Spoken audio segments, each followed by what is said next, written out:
Once upon a time, somebody realised that gamers would pay even more for a game if it came with some extra bits, and so the collector's edition was born. Filled with art books, steelbooks, and frequently a statue of some kind, these collector's editions vary in quality. Sometimes they include cool stuff, like Shadow of the Erdtree's statue of Mesmer the Impaler. Sometimes they've got something so weird you don't want it in your home, and sadly, sometimes they turn out more disappointing than a stick of cotton candy in the rain.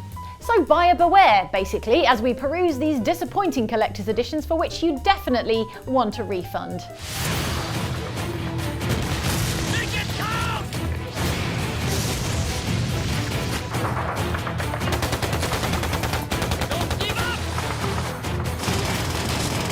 While many gaming collectibles are just there to be looked at, it's always fun when collector's editions come with something you can actually use. Plenty of COD fans got excited when the Call of Duty World at War Collector's Edition was revealed. Alongside a fancy tin to store your game, the main physical collectible players would get was an authentic 8-ounce brushed stainless steel Call of Duty branded canteen. This canteen, etched with the game's logo, was the perfect size for a boozy hip flask or simply a great way to help players hydrate during long gaming sessions. Or at least it would have been if you could actually open it.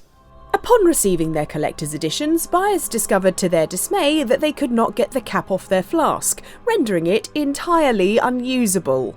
No official reason was given, but stickers hastily added to the box and the plastic bag the canteen was wrapped up in suggested that the lid was deliberately stuck by manufacturers to the top of the flask because you weren't supposed to drink from it. Maybe the stainless steel canteen wasn't entirely stainless steel, or it hadn't been properly treated, and thus was unsafe for drinking from. So if you had forced the cap off to get a drink in there, Mountain Dew would have tasted worse than normal.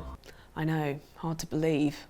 Instead of a working flask, players got a sealed hollow disc that didn't even come with a display stand so they could put it up somewhere, making this a disappointing waste of money for thirsty players. Canteen, more like can't-teen. Boo! Don't boo me, I'm right!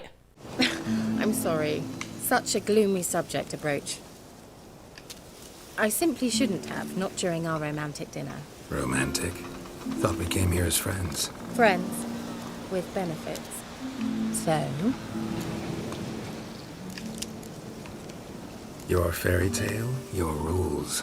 As far as the ladies of the continent are concerned, Geralt of Rivia is an irresistible smoke show of a mutated monster hunter. You smell wonderful. Geralt, we're at a funeral. You smell wonderful at this funeral. Geralt of Rivia, more like. So what greater betrayal of Geralt and his noble visage could there be than the Witcher 3 Wild Hunt Collector's Edition, which came with all the mandatory Collector's Edition bits, your steelbook and your art book and your game manual book, along with a replica wolf medallion and this hefty chunk of a collectible statue. That looks pretty good, you're thinking. I could see Yennefer of Vengerberg wanting to make out with that. And then you beheld the terrible reality. The shoddy paint job on the statue in real life versus the fancy picture on the promotional material made Geralt look like a pasty Play-Doh golem with its eyes gouged out. Seriously, why is there red paint in the sockets? The quality of other Witcher statues with finer paint jobs, like the one of Geralt in his fabulous gold Toussaint armour with his trademark yellow Witcher eyes intact, proves that Geralt's handsome likeness definitely can be captured, it just wasn't. The appearance of the Collector's Edition statue paint job is worse under the bright, unforgiving light of flash photography, which, to be fair, doesn't do any of us any favours. Really want to see an angry Witcher. Do you?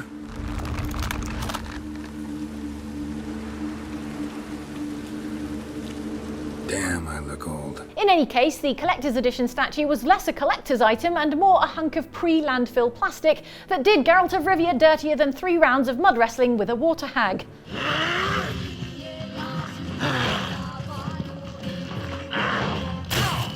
Maybe she was the one who gouged his eyes out.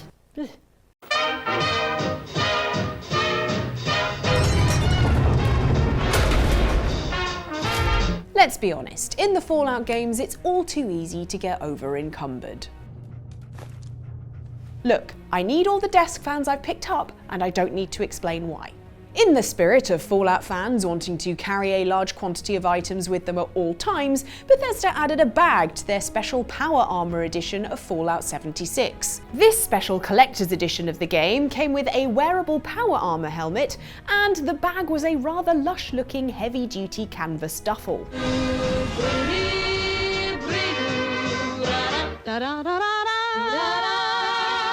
Oh yeah, think of the desk fans I could get in that.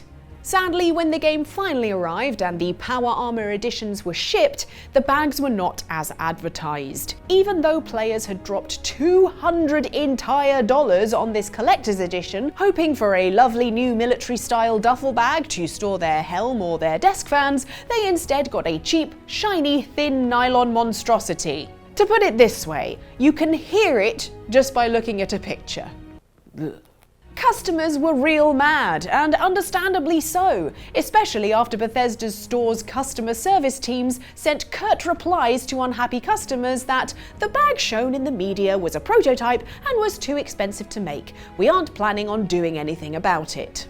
As a response to try and calm things down, Bethesda offered Power Armor Edition purchasers $5 whole worth of free in-game currency, aka atoms, and changed the description of the bag on the Bethesda store to nylon. Folks, this did not calm things down.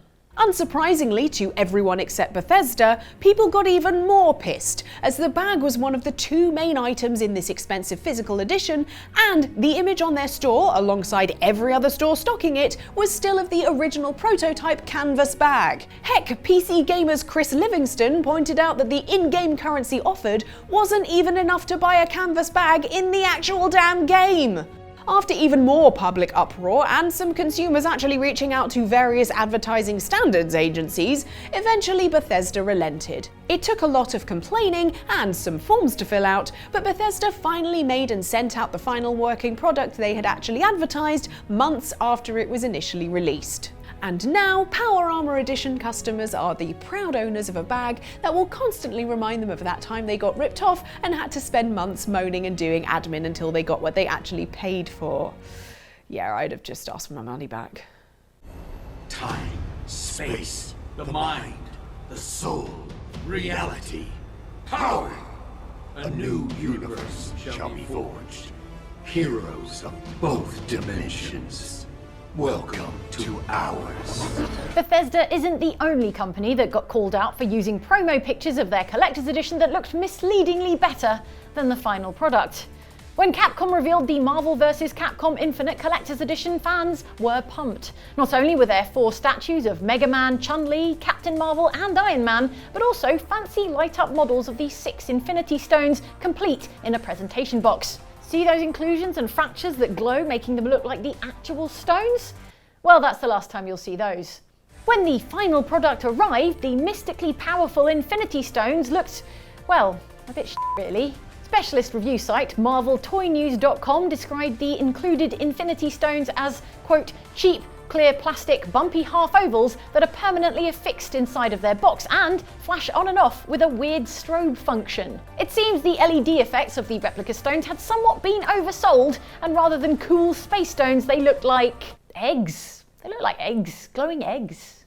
Even the character statues couldn't redeem the collector's edition, and the crappy egg stones left people upset and full of regret. If only Capcom had accurately recreated the Time Stone, it could have gone back and prevented this whole mess.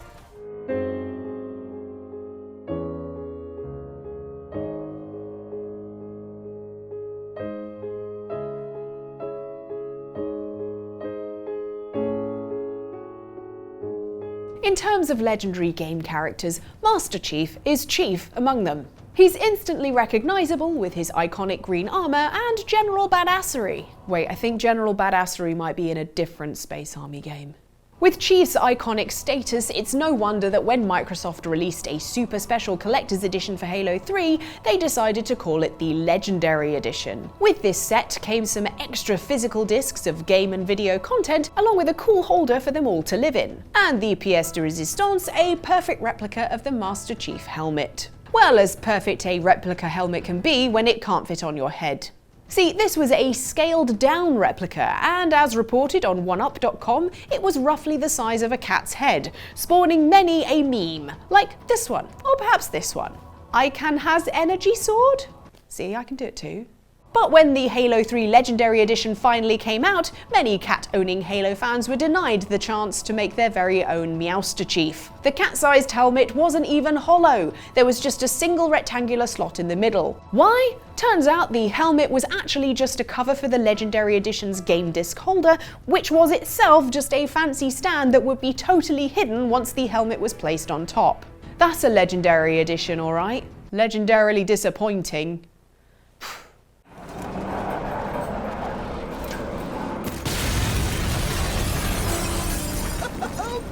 I've missed you.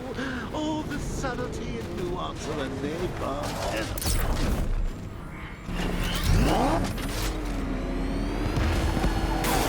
The Batmobile is undeniably very cool. The design may vary slightly between the comics, movies and video games it's appeared in, but in general it tends to be an armoured, jet-powered hot rod packed with more gadgetry than a garage sale at James Bond's house. It's no wonder that in the movie Batman Forever, Batman asserted that chicks love the car. It's the car, right? Chicks love the car. Though if we're talking about Batman Forever, that's the only thing they loved. Them or anyone else for that matter.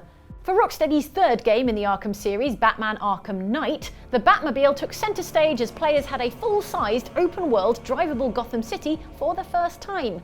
This newly designed interpretation of the Batmobile was technically only a car 50% of the time. You spend the other 50% of the time zipping around in its ultra-mobile tank form.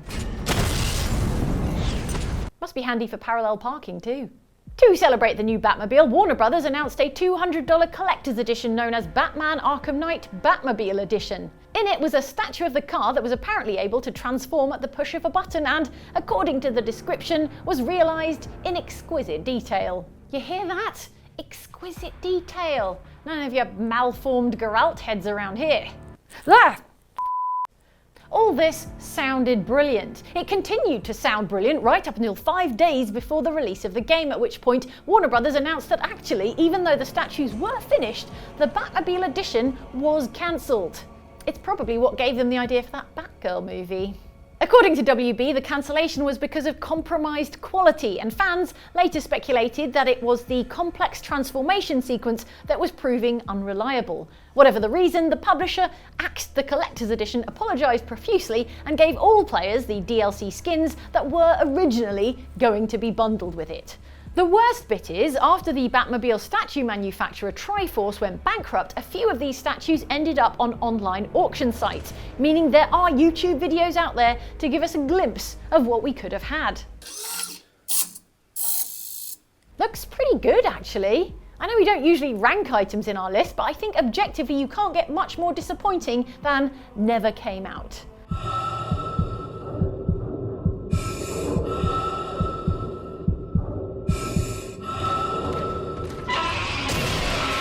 When you're battling necromorphs, you need something pretty substantial to chop off all those pointy limbs.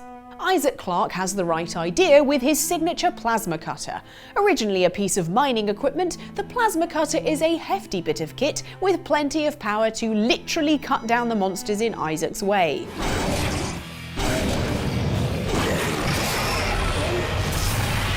So when it was revealed by publisher EA that the collector's edition of Dead Space 2 would come with a replica of Isaac's trusty plasma cutter modelled from the new design, fans were understandably jazzed. Often these official replicas make excellent props for cosplay or look cool sitting on a shelf. However, the hype quickly died down when collector's editions actually arrived and the replica plasma cutters were nowhere near as big as Isaac's.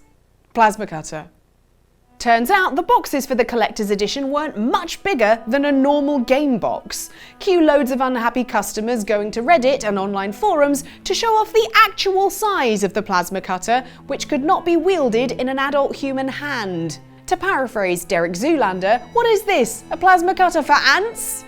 The problem was, the EA announcement on their site and the images shared online did not say what scale the replica plasma cutter would be. Despite the fact that the small-scale cutter had glowy bits if you put some batteries in it, plenty of people who were looking forward to waving a realistic prop around had to instead make do with a teeny space gun sitting on their shelf. That's not going to save me from any necromorphs.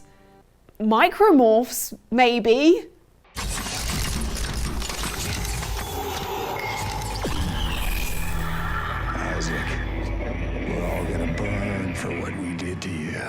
Thanks for joining us for this video about the...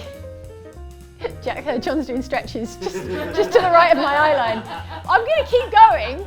John, you keep going as well. Thanks for watching this video about disappointing collector's editions. Oh, John, you're killing me here. You should watch this video from Outside Xtra or this video from Outside Xbox. Thanks to Ellen for letting me be on this video, and thanks to you for watching and supporting this channel. If you'd like to support us even more, up to you, go to patreon.com/OXClub and join the OX Supporters Club and the official Discord.